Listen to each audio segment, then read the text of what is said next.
পূর্ব মেদিনীপুরের মেছেদায় সারা বাংলা ঠিকাদার সংগ্রামী যৌথ মঞ্চের উদ্যোগে সমস্ত ঠিকাদার ও কন্ট্রাক্টরদের নিয়ে বৈঠক হয়। তারা তাদের একরাশ দাবি নিয়ে ক্ষোভ প্রকাশ করেন।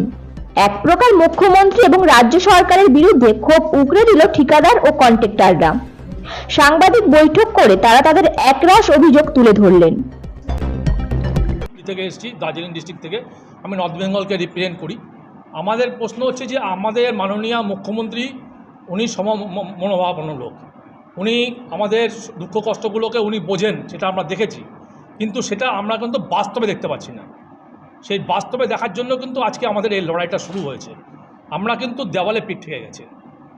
আজকে আমাদের এখানে অ্যাসেম্বল হওয়ার একটাই কারণ, সেটা হচ্ছে যে আমরা আমাদের যে ফেডারেশন, যেটা আমরা সমস্ত সংগঠন নিয়ে আজকে এই জায়গাটা এসেছি, তাদের লড়াইটা হচ্ছে যে এই যে শিডিউল অফ রেটস এবং বিভিন্ন জায়গায় যে দাদাগিরি চলছে, সেটাকে কিন্তু বন্ধ করতে হবে। আমরা চাই যে মাননীয় মুখ্যমন্ত্রী আমাদেরকে সময় দিন। আমাদের যে ভিউ আছে, আমাদের যে সিনিয়র মোস্ট যারা আছেন, যাদের আমাদের কর্তা ব্যক্তিরা আছেন, তারা মাননীয় মুখ্যমন্ত্রীর সাথে দেখা করবেন।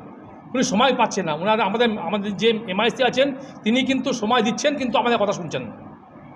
এটা কতদিন ধরে চলতে বারবার যে বাধার মুখে বলছেন বা মার্শাল পাওয়ারের কথা বলছেন, কোন শাসক দলের? না, কোনো শাসক দলের কথা বলবো না। আমরা কিন্তু কন্ট্রাক্টর যারা কাজ করি, আমরা কিন্তু কাজ করি, সরকারের কাজ করি।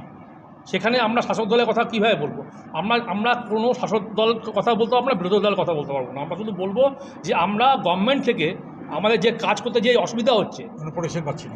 আমরা কোনো প্রোটেকশন পাচ্ছি না। কোনো প্রোটেকশন পাচ্ছি না। ডিপার্টমেন্ট থেকে প্রোটেকশন পাচ্ছি। মাননীয় মুখ্যমন্ত্রী কিন্তু বারবার করে বলেছেন, উনি নিজ পুলিশ মন্ত্রী, যে কোনো জায়গায় যে কোনোভাবে ওনারা কিন্তু আমাদের সঙ্গে সহযোগিতা করবেন। কিন্তু আজকের দিন পর্যন্ত ভেরি আনফর্চুনেট যে আমরা কিন্তু তার প্রতিফলন দেখতে পাচ্ছি না। আমি অনুপ বসু, আমি পিএইচকে রিপ্রেজেন্ট করি নর্থ বেঙ্গল থেকে, আমি শিলিগুড়ি। রাজ্য জুড়ে বেশ কিছু বাহুবলী ক্ষমতাবানদের জন্য তারা ঠিকমতো কাজ করতে পারছেন না। এমনকি কলকাতা শহর জুড়ে কাজ করতে গেলে একটা তোলা দিতে হয় পুলিশকে। তা নিয়ে মুখ খুললেন তারা। উন্নয়নই হচ্ছে গিয়ে সবার থেকে অগ্রাধিকার পাচ্ছে ওনার কাছে উন্নয়ন। তা আমরা উন্নয়নের হাতিয়ার। কেউ কিন্তু কন্ট্রাক্টর ছাড়া কোথাও কাজ করতে পারছেন না। তাহলে আমাদের কথাটাকে উনি যদি উড়িয়ে ফেলিয়ে দেন বা কোনো মর্যাদা না দেন, তাহলে আমরা কার কাছে এই নিবেদন রাখব? আমরা কি চাইছি? আমরা রুজি রোজগার করে কোনো পেটটা চালাবো, কিন্তু তা হচ্ছে না। তার কারণ বিভিন্ন আইনের ফতোয়া, জিএসটি ফতোয়া, বিভিন্ন আইনের ফতোয়া। তারপরে কী বলে আমরা উন্নয়নের কর্মযোগে আমরা সামিল থাকবো, সেটা আমাদের কাছ থেকে একটু হিয়ারিংও নেবেন না, আমাদের কোনো কথাই শুনছেন না, আমাদেরকে হিয়ারিংয়ের সুযোগ দিন না। আমরা তো আর কী বলে নয় যে আমরা অন্যভাবে উল্টোপাল্টা কথা বলবো।